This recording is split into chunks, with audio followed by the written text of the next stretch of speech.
Today, the European Commission has informed of who is the German, who will receive the economic recovery package in Germany.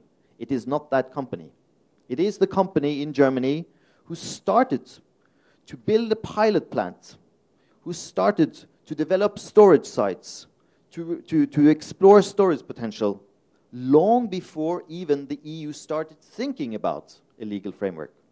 So I'm not saying that we should not wait for a legal framework. Statoil has stored tons of CO2 under the North Sea without any legal framework regarding CCS, but using normal petroleum legislation. The legal framework needs to be put in place and will be put in place. But the way we have organized this continent means that that is time-consuming. It's a cumbersome process. We have reached a directive. It will be transposed. But that should not be a reason for companies not to start developing their demonstration projects and for technology providers to start to invest in capture technology. We must be able to have two balls in the air at the same time, as we say in Norwegian. Well, I always love to hear industry saying they want more regulation. Pretty interesting. And I can echo that from the conversations I have with, I would say, about half the representatives of the power sector in Europe who are around Brussels. There is a growing perception that there is too much uncertainty from the point of view of the utilities. They do not know what to pick to invest in. Now, of course, a utilities business model is the management of uncertainty, and I'm sure they would not be keen on too much certainty either.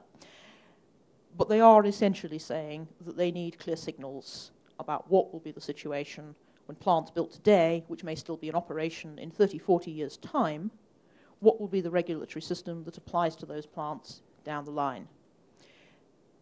Yesterday was the anniversary of an interesting moment in the debate on emissions performance standards in Europe. On the 7th of October last year, the first ever vote on an emissions performance standard positively in Europe took place. Now, it's very minor, but I think it's an interesting signal. It was the Environment Committee of the European Parliament who voted for an EPS on the California model, which should be introduced from 2020. Now, that was never going to go anywhere with the member state process at this time. But the MEPs who initiated that debate are still in the Parliament and will kickstart it again. And I think we may well be moving over the next 5-year EU mandate towards a position where there will be a very, very serious discussion about an EPS for Europe. And there is no reason why member states cannot do this in their own right. I'd urge everybody here to take a look at what Ed Miliband, Minister for Energy and Climate Change, has been doing in the UK, where we have effectively mandated CCS for a set of other models, and go to detail on that, perhaps on the side, because I don't think it's we should do that now. And I would note that the potentially incoming UK government, the UK Conservatives, have, if anything, stronger positions on CCS, on mandation. We've had a remarkable competition between the political parties in the UK to actually take them forward faster towards a no unabated coal power system. I think there's another aspect in which we may wish to look to California. There was a very interesting presentation again yesterday by Hydrogen Energy, who have won the demonstration project in California, and they were beginning to look at the degree of permitting and the numbers of authorities they will have to deal with in order to get that plant up and running. Fascinating. They had a list of some 30 institutions with whom they will have to work. The scale of that task is going to be astonishing. Quick remark on the German situation. It would have been very helpful, indeed, if the Geological Storage Directive could have been implemented rapidly in Germany. But it's a reminder of what we may be up against if we cannot coordinate, and this was again Hydrogen Energy's message, if we cannot coordinate amongst regulators, amongst industry, amongst NGOs, amongst policymakers, if we cannot all push in the same direction. What happened to the German campaign is essentially that environmentalists with doubts about CCS, companies with reluctance about CCS, and farmers with concerns about changes to the law on land use came together. I'm an NGO campaigner by profession. I'm very, very impressed by whoever it was who pulled that campaign together. It was a fantastic campaign. I'm on the other side on this one, but I'm deeply impressed by the skill of that campaign, and I think we may face a lot of trouble in Germany to get that law implemented over the next year. I think it would be unwise to focus our debate today on the EPS. I'd like to leave it a little bit, because it is very clear that the first thing we must do is to validate. We have to build the demonstration projects. Seeing is believing. We have to build confidence that industry and society, geologists, scientists are capable of delivering large-scale CCS projects. That is a very ambitious project that has been targeted for 2015. So the Commission was able to persuade all the member states. Angela Merkel persuaded all her colleagues to say that, yes, we want to see those 12 up and running by 2015. So let's do that first. And then let's see how that works. And I believe that that will be good news, that will be very positive for industry, and that we can see the potential that CCS has with regard to reducing CO2 emissions.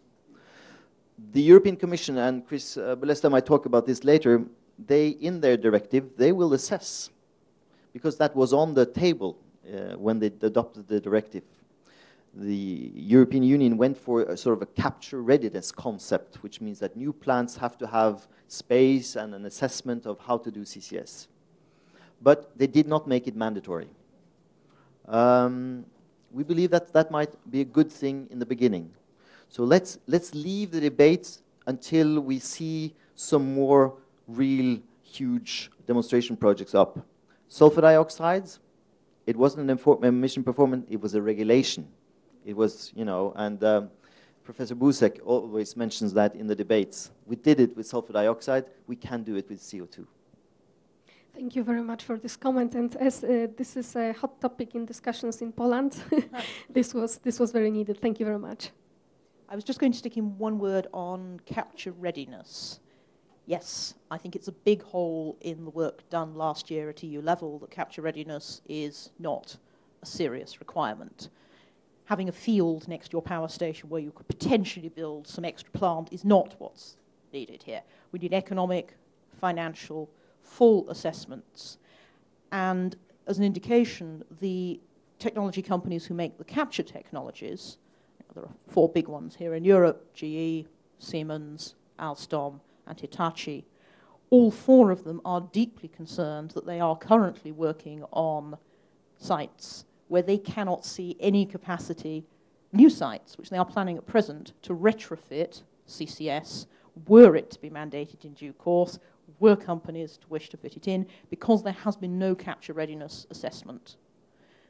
Chimneys are too close together, sites are not appropriately laid out, very elementary things which we should try not to trap ourselves with, because down the line we may find ourselves up against a practical problem with an EPS if we wanted to retrofit. So I think the first thing we could possibly do is tighten that capture readiness requirement. Thank you very much. Just a small comment from me. I definitely do agree with what Jess is saying here, because what we have experienced so far, in our thinking, capture is 60 to 80% of the total cost of the CCS value chain, while transportation and storage is 10% each, 10 to 20% each. However, on the capture side, what we often forget is the cost attached with utilities needed if you're going to retrofit, because you have not planned properly for it, you do not have space, you need long pipelines, difficult installations, and so on and so on. And that could even increase the capture cost share of the value chain and the total cost. So that's a very important aspect. Thanks.